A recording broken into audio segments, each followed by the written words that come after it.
The magicians and astrologers, and all the train of the East, were not the only people who pretended to exalted wisdom and to the possession of wonderful knowledge.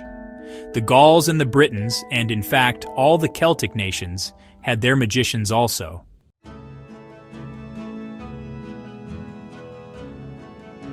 The Druids were more remarkable than the wise men of the East. We have some very accurate notices of them, particularly from Julius Caesar, on his return from Britain. The Druids took their name from the methods, or rather from the place of their worship, under the large oaks in the open air. Their temples were roofed only by the heavens, and the worshippers were surrounded, or circumscribed, by a rude, rough, low wall.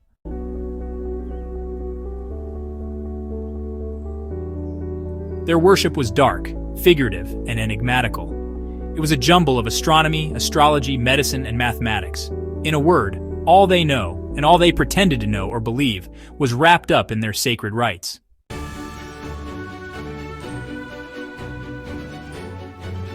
The Druids were divided into several orders, namely, the Vasari, who were the priests and dealt in all the sacrifices, incantations, and matters of religion. Their rites are described as being awful indeed. They not only sacrificed animals, as many other nations did, but they went further, and in cases of great public calamity, made offerings of human beings, selected for the purpose.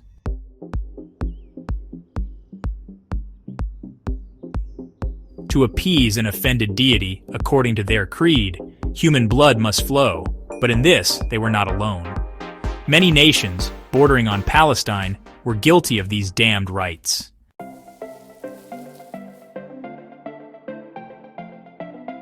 The mistletoe, a parasitical plant that, in their climate, is an evergreen, was held most sacred by them. It generally springs from the crevices of the bark of the oak, some way up the tree, among the branches, where the bark is more loose than on the lower part of the body of the tree. This plant is not found in the oaks of our immediate region, but it is seen, by those who visit Mount Vernon, hanging on the trees that overshadow the sacred relics of Washington, an emblem of a fame that can never die.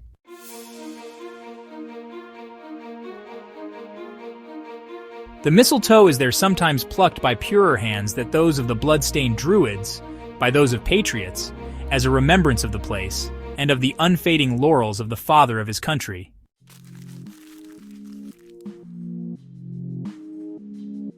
The second order was composed of the bards.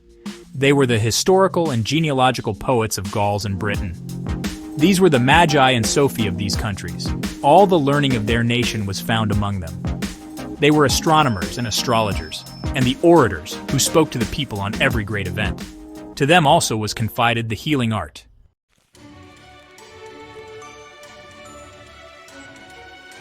Their name is retained in our language to the present day, and will probably forever remain in it. From these bards came all those Welsh genealogies, which are so minute and extended, and of which the Welsh are so proud, down to the present day.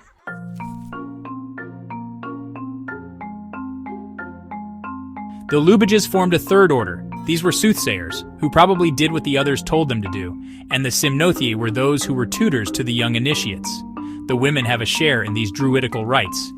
The first class of them resembled the Vestal virgins at Rome, and seemed to have the same vow of virginity and the same influence among the people. Their number was small. The second class of the women were married but were devotees, who were often from home whole seasons together.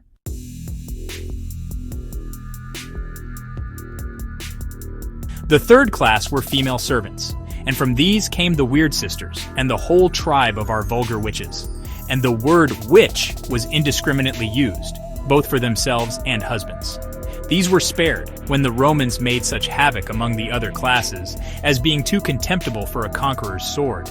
They were not sought for when Edward cut off the few remaining bards that the Romans and the Saxons and the Danes had spared.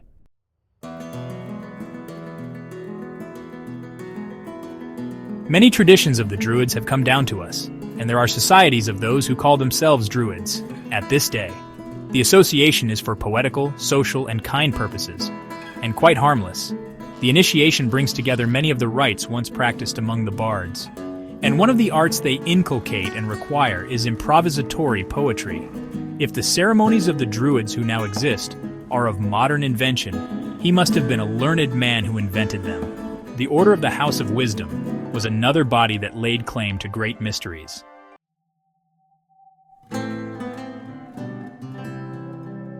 This body of wise men was established at Grand Cairo in the reign of the 6th Caliph of the Fatimite race. History informs us that it was once the largest school in the world, having had at one time 14,000 scholars. They lived in the midst of emulation and in a blaze of genius. The Caliph lavished on them half his revenue.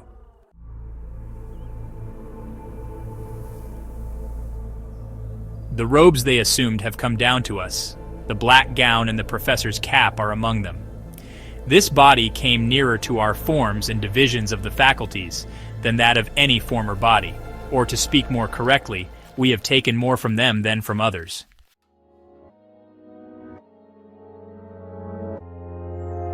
In this school, mixed with other learning, there were taught the occult sciences, astrology, palmistry, and divinations, by mystic characters, and the combination of figures of their own invention.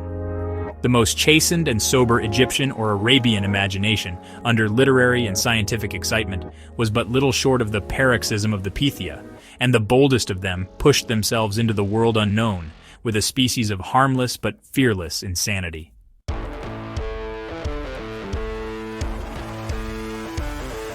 Their poetry, with true Eastern splendor, had a most metaphysical cast. They spoke of things that were not, except in their imagination, as things existing. They brought their paradise to earth, and carried this world to paradise. The gods and demigods of their masters, the Greeks, were all reasoning beings, but these followers of the prophet made their children of earth, or heaven, continually acting under the full force of inspiration, according to their power of bearing it.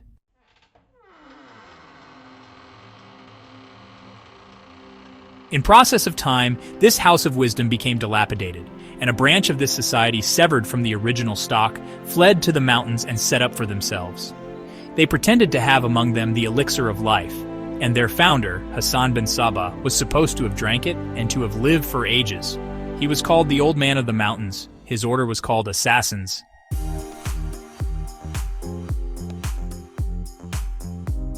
The term, in that day, carried with it a different meaning from what it now does. It has been corrupted, as the words knave, tyrant, villain, boucanier, and many others have been.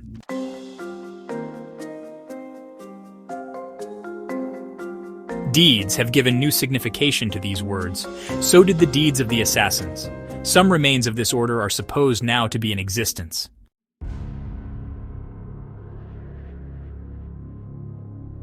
Many intelligent travelers, at least, think so.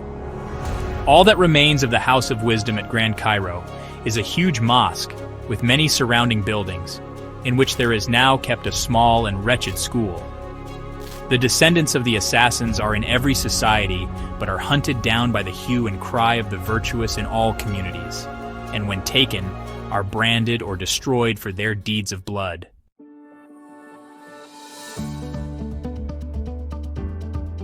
While the sons of the House of Wisdom, like the pure streams of waters from our mountains, are too numerous to be distinguished or properly valued.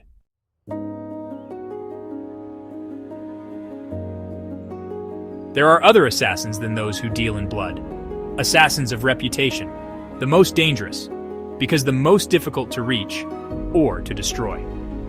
These prowl through the land, are found in the highways and byways of life, and with a dagger tongue, leave an incurable wound with every stab.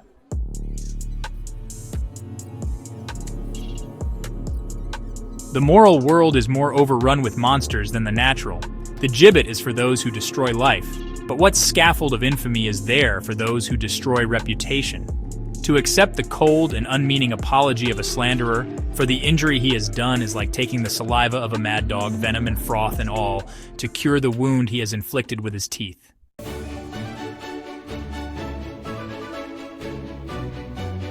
There was, or perhaps there is, another society which we ought to mention in connection with those already named. I mean the Rosicrucian, or Brothers of the Rosy Cross.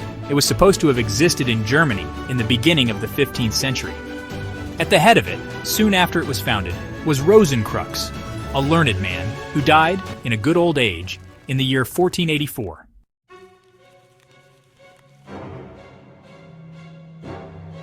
The Rosicrucians were not much known in his time, for one of their principles was to keep themselves invisible.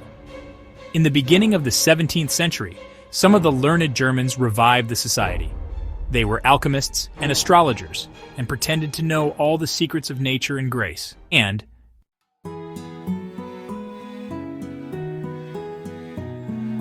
they held that dew was a great chemical power in nature, and they therefore took the title FRC Fratris Roris Cocti, or Brothers of Exalted Dew. Like many other titles, excessively unmeaning. They called themselves Illuminis, or Illumnati, because all knowledge was, from their account, with them.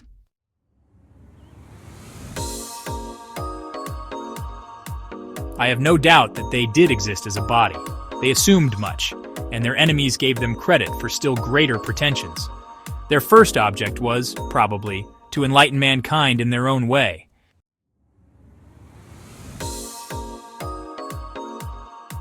The ignorance of the Catholics, united with the intolerant spirit exhibited by the dignitaries of the Church at that time, made all the liberal-minded associate for the purpose of breaking down bigotry and tyranny.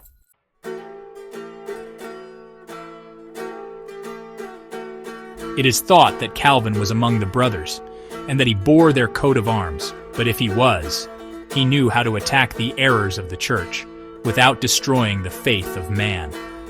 He threw illumination into the cells of the Vatican, where reason had faintly shone before, and lit up the lamp of God in the dark shrine of the cloister, without crumbling all the building to the dust.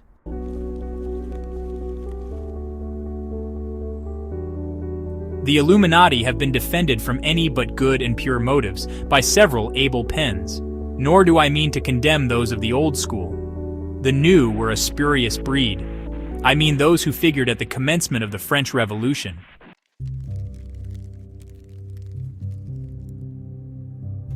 They assumed a name they had no claim to and promulgated their spurious doctrines for those of their betters. The Illuminati are now harmless, at least as far as we know them in this country, and have no object in view but that of enlightening mankind by the means of education.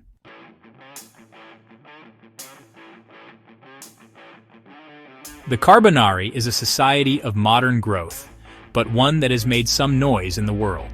Its precise origin is not known. It is said by some writers to have been founded by the late King of Naples to embody the first talents in his cause. But when he found that the sentiments of the majority were too liberal for him, he suppressed it.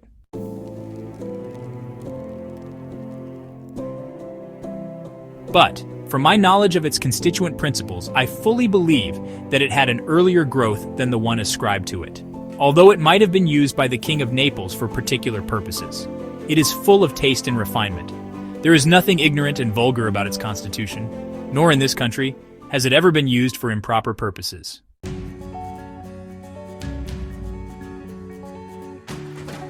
It is too full of the best days of the republics to have ever been used by a king of Naples, if he had known all things in and about it. It has a humble name, a coal man, but those in the slightest degree acquainted with the names given to societies are not to be told that oftentimes their very names are matter of disguise or have two meanings.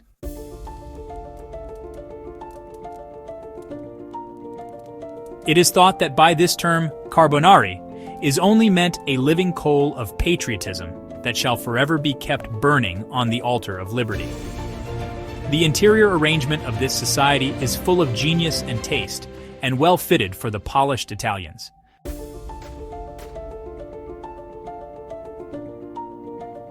But in an age of revolutions, all secret associations are suspected and generally traduced. This order was brought into this country from 7 to 10 years ago, and planted in this city and in Boston, but in all probability does not flourish much, as no great need of it can be proved to exist here.